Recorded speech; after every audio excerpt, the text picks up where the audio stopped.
ये भारत के लिए अब तक की सबसे बुरी खबर है। पाकिस्तान पर राज कर रही है एक नई सरकार, तालिबानी सरकार, और पाकिस्तान का नया प्रधानमंत्री है मुफ्ती नूर वाली महसूद, तहरीक तालिबान ए पाकिस्तान, एक टेररिस्ट ऑर्गेनाइजेशन का चीफ। इनफैक्ट आज की तारीख में तो तालिबानियों ने पाकिस्तान के पुलिस स्टेशंस पर तक कब्जा करके पाकिस्तान पर अपना राज स्थापित कर लिया है। नौजवान हमारे कब्जे में है। हुकूमत पाकिस्तान को हम ये इतला देते हैं कि अगर 10 मिनट के अंदर अंदर हमको महफूज तरीके से हवाई रास्ते से अफगानिस्तान को पहुंचाया।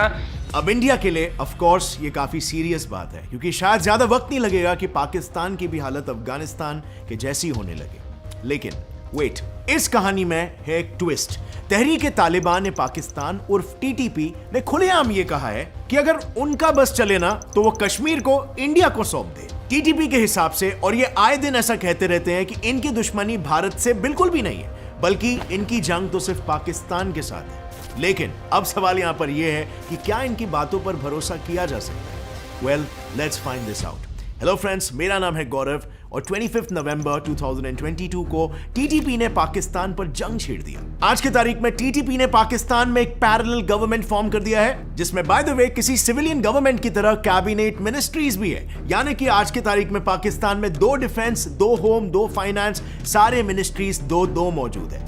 इनफैक्ट टीटीपी ने अपनी खुद की जुडिशरी यानी कि एक फतवा इशुइंग अथॉरिटी और यहां तक कि खुद की इंटेलिजेंस एजेंसी तक बना ली है पाकिस्तान के अंदर। लेकिन टीटीपी यहां पर भी नहीं रुका, उसने पाकिस्तान के खैबर पख्तूनख्वा रीजन को भी 2 प्रोविंसेस में बांट दिया। और ये सब करने के बाद टीटीपी के कमांडर का तो ये कहना है कि वो ये सब पाकिस्तान को गुलामी से आजाद कराने के लिए जिहाद ए पाकिस्तान के नाम पर कर रहे हैं। पर फ्रेंड्स, अब यहां पर ना कहानी को थोड़ा सा रिवाइंड करते हैं अक्टूबर 2022 तक। ये वो दौर था जब टीटीपी अपने मकसद के एकदम करीब था और उन्होंने इसके लिए पाकिस्तान के एक यूनियन मिनिस्टर अबैदुल्ला बैग को किडनैप कर लिया। उन्होंने ऐसा क्यों किया? Well, blackmailing. वो अपने कुछ कैदियों को छुड़ाना चाहते थे 3 मुख्य मकसदों को हासिल करने के लिए। अगर गौर से देखा जाए तो टीटीपी के 3 मेन उद्देश्य है, जिसमें सबसे पहला और सबसे मेजर है पूरे पाकिस्तान में शरिया कानून स्थापित करना। दूसरा मेजर गोल इनका है टीटीपी पाकिस्तान को इन 4 इंडिपेंडेंट देशों में बांटना चाहता है, और इसीलिए टीटीपी ने हमेशा बलोच इंडिपेंडेंस मूवमेंट और पाश्तून मूवमेंट को सपोर्ट किया है। टीटीपी का 3rd एजेंडा है खैबर पख्तूनख्वा को भी एक इंडिपेंडेंट कंट्री बनाकर उसमें खुद का राज स्थापित करना,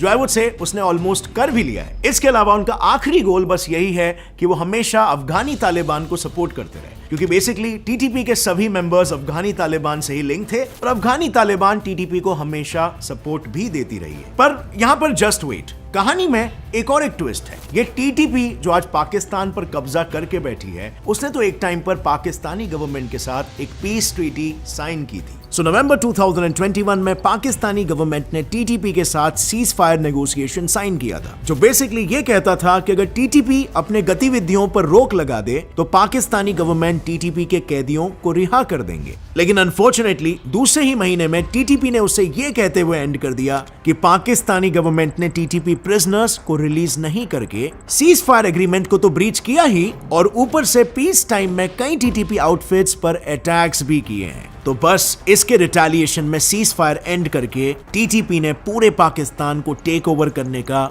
मिशन शुरू कर दिया, जिसके बाद से तो गिलगिट बाल्टिस्तान, जिस इलाके में टीटीपी का दबदबा सबसे ज्यादा है, वहां भी अचानक 2022 से रीजन में किडनैपिंग और एक्सटॉर्शंस एक्सपोनेंशियली राइज हो गए। टेरर एक्टिविटीज तो इतनी बढ़ चुकी है कि सिर्फ जुलाई 2022 तक ही 46 टीटीपी इनिशिएटेड अटैक्स हुए हैं। इनफैक्ट 2 हफ्ते पहले ही टीटीपी ने नॉर्थ वेस्ट पाकिस्तान में एक पुलिस स्टेशन को सीज करके कुछ पुलिस ऑफिसर्स को ही होस्टेज बना लिया। क्यों? नौजवान हमारे कब्जे में है। हुकूमत पाकिस्तान को हम ये इतला देते हैं कि अगर 10 मिनट के अंदर अंदर हमको महफूज तरीके से हवाई रास्ते से अफगानिस्तान को पहुंचाया कि हम ये 7-8 बंदे को वापस बहिफाजत पहुंचाएंगे। वेल सिंपल, ये सब कुछ पाकिस्तान के खिलाफ छेड़े गए जंग को फंड करने के लिए ही चल रहा है। और इसका नतीजा? वेल, पाकिस्तान के मिनिस्ट्री ऑफ फाइनेंस ने यह तक कह दिया है कि इन रिस्क्स के चलते पाकिस्तान की पूरी इकोनॉमी कोलैप्स तक हो सकती है।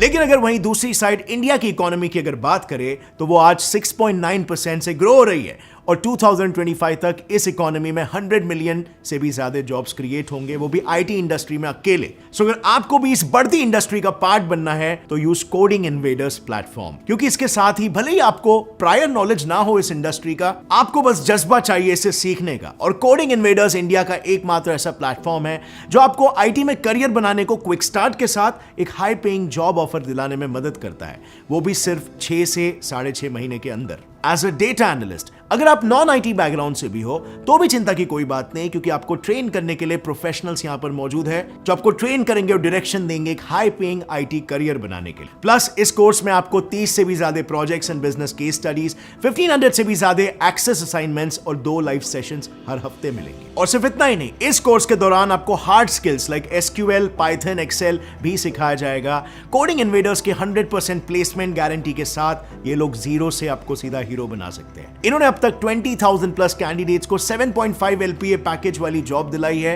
इनके 300 प्लस हायरिंग पार्टनर्स के थ्रू। सो यूज करो कोड GET20 और पाओ 20% फी डिस्काउंट डेटा एनालिटिक्स के कोर्स पर।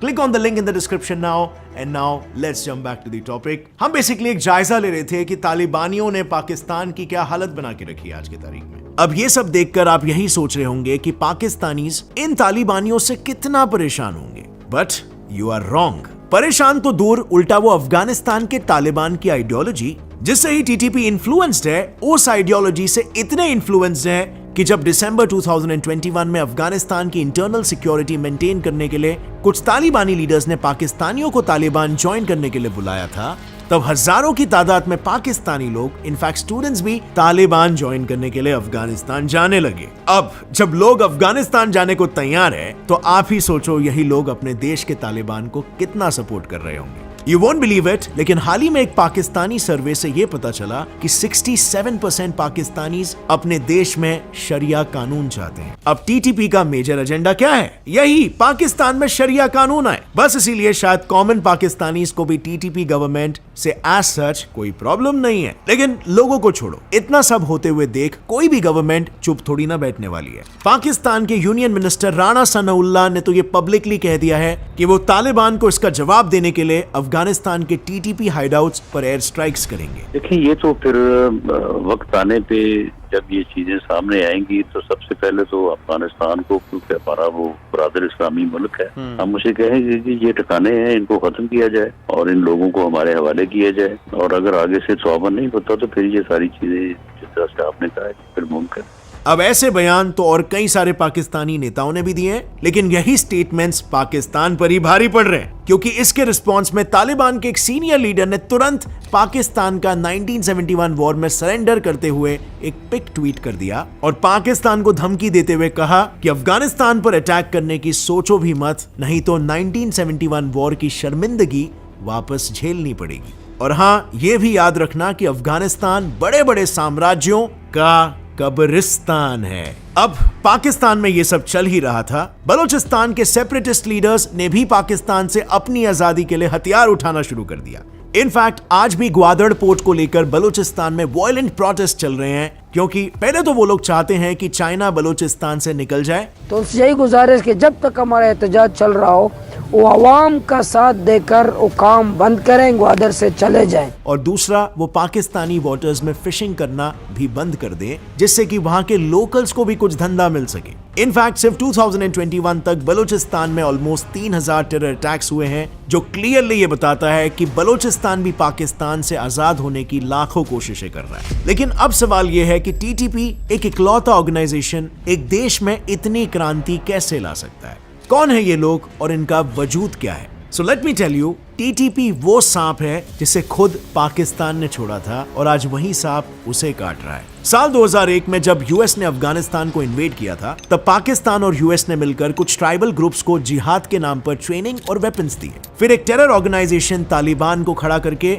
रशिया के खिलाफ और इंडियन कश्मीर में लड़ने के लिए इन्हें भेजना शुरू कर दिया। और जब इनकी जरूरत पूरी हो गई, तब दोनों कंट्रीज ने तालिबान को डिसोन कर दिया, उनकी मदद करना भी बंद कर दिया। इनफैक्ट पाकिस्तान ने तो यूएस के प्रेशर में आकर उनके कंट्री में छुपे तालिबानियों पर क्रैकडाउन्स भी शुरू कर दिए, जिसके बाद तालिबानी पूरे पाकिस्तान में शेल्टर ढूंढने लगे। एक ऐसा ही शेल्टर था इस्लामाबाद का रेड मॉस्क। इस मॉस्क में कई 100 तालिबानी छुपे हुए थे। लेकिन 10 जुलाई 2007 को पाकिस्तानी गवर्नमेंट ने एक कमांडो ऑपरेशन करके 100 तालिबानी मिलिटेंट्स को मार गिराया।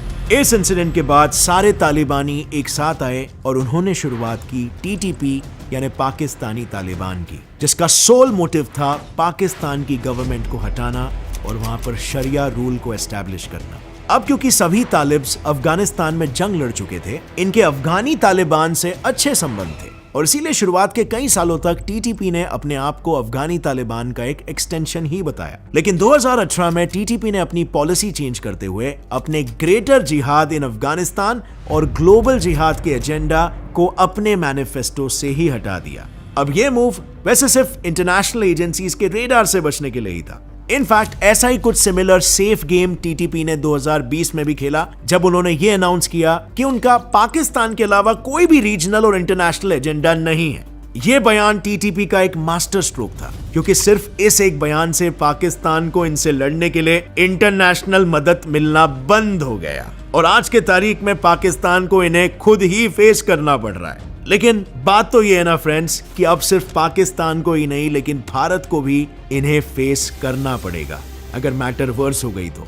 मतलब अगर आप टीटीपी के प्रेजेंस को देखोगे तो वो पीओके के काफी नजदीक है, जिसका मतलब तालिबान का डायरेक्ट खतरा इंडिया को भी होगा। अब ये सिचुएशन को एनालाइज करना काफी डाइसी है, क्योंकि जैसे हमने जाना कुछ अनआइडेंटिफाइड सोर्सेस का ये भी मानना है कि टीटीपी को वाकई में इंडिया से कोई दुश्मनी नहीं है। इनफैक्ट वो पीओके को भी इंडिया को वापस करना चाहते हैं। एंड क्वाइट आयरॉनिकली इसी बेसिस पर पाकिस्तानी गवर्नमेंट ने इंडिया पर एक्यूजेशंस लगाए हैं कि इंडिया टीटीपी को सपोर्ट और एड कर रहा है। एक आयरनी यहाँ पर यह है कि अफगान तालिबान, जिसे पाकिस्तान अपना क्लोज एलाय मानता है और जिनको इस्तेमाल करके वो कश्मीर को हथियाना चाहता है, वही तालिबान आज इंडिया को अपना इमर्जिंग पार्टनर बताकर इंडिया से रिलेशंस और भी स्ट्रॉन्ग करना चाहता है। And to expand relations, especially in the economic sector.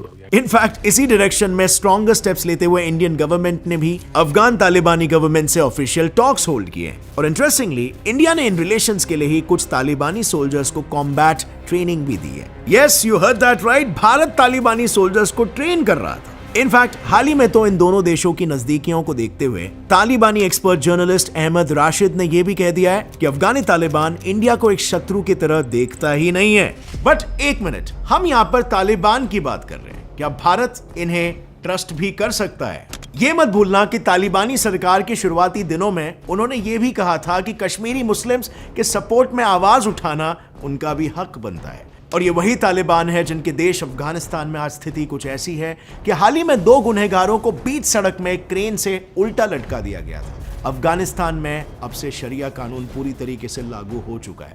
In fact आज की अफगानिस्तान की स्थिति ऐसी हो गई है, इस पर एक मैंने डिटेल वीडियो ऑलरेडी बनाया है। मैंने डिटेल में से एक्सप्लेन किया है कि वहाँ पर स्थिति क्या है, क्या वहाँ पर तरक्की हो रही है या वहाँ पर डिस्ट्रक्शन हो रहा है। उस वीडियो को चेकआउट आप कर सकते हो यहाँ पर क्लिक करके, बहुत ही इंटरेस्टिंग वीडियो है। और अगर फ्रेंड्स इस वीडियो से आपको कुछ भी नया सीखने मिला, एक लाइक जरूर ठोकना। Gets it fly fact channel को अभी सब्सक्राइब कर लो और बेल नोटिफिकेशन दबाओ ताकि आगे आने वाली हमारी कोई भी वीडियो की अपडेट आप मिस ना कर सको। See you next time, till then as always stay curious, keep learning and keep growing. जय हिंद।